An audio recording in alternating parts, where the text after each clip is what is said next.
10시간을 공부해도 사실 제대로 공부하는 시간은 하루에 한 몇 시간밖에 안 되잖아요. 할 때 팍 하고 쉴 때는 좀 쉬자.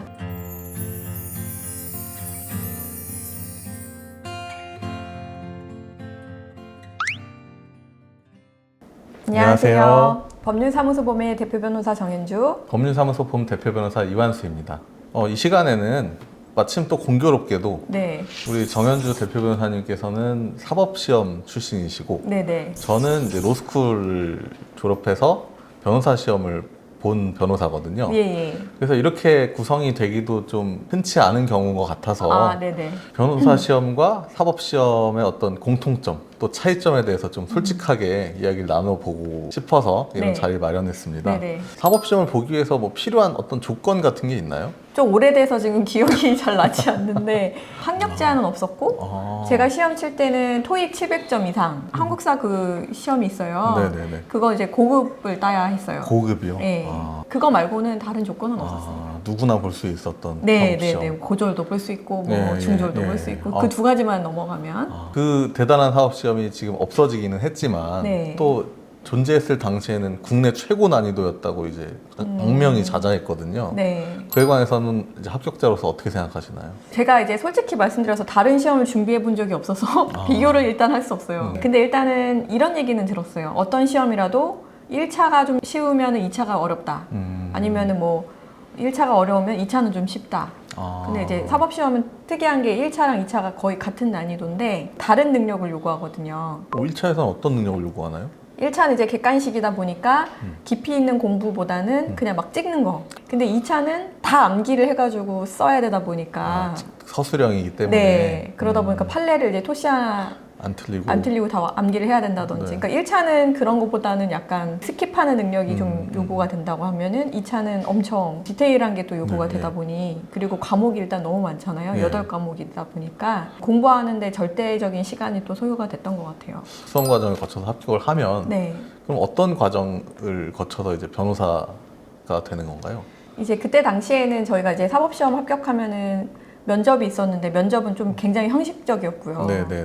그래서 면접을 거치면은 그 다음에 3월에 사법연수원을 입소를 하게 됩니다. 네. 굉장히 즐거운 순간이죠. 그렇죠.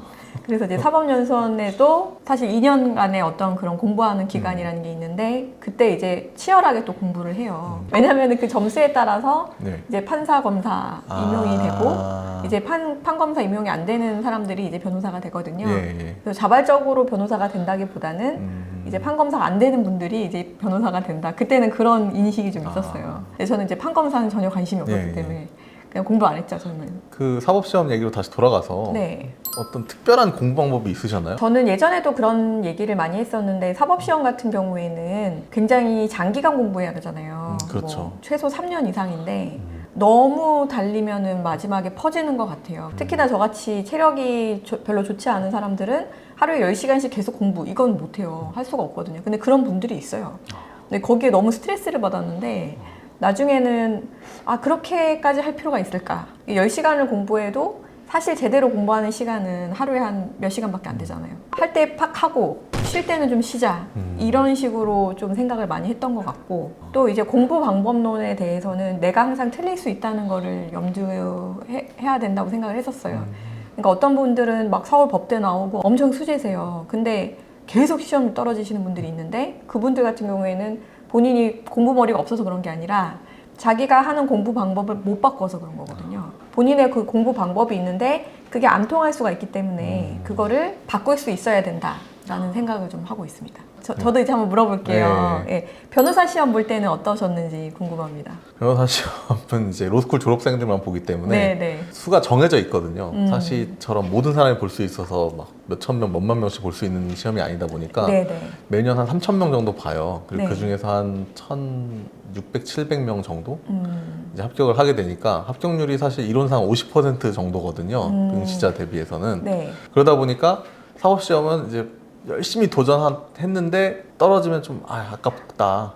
다음에 또 하면 되지라는 어떤 그래도 위로를 받을 수 있는데 반해서 변호사 시험은 이제 떨어지면 50%가 붙는 시험인데 이거를 떨어졌다니 라는 이제 그런 압박감이 자신을 굉장히 짓누르게 되더라고요. 그리고 또 학자금도 이제 로스쿨 학비가 또 상당히 금액이 되잖아요. 네. 그러다 보니까 불합격시 타격이 정말 말도 안 되게 커요. 어질어질하다고 합니다. 저도 네. 이제 다른 주변에 여러 번 시험 친 친구들 얘기 들어보면 그리고 이 응시기회가 5년 동안 5번 딱 주어지거든요. 네.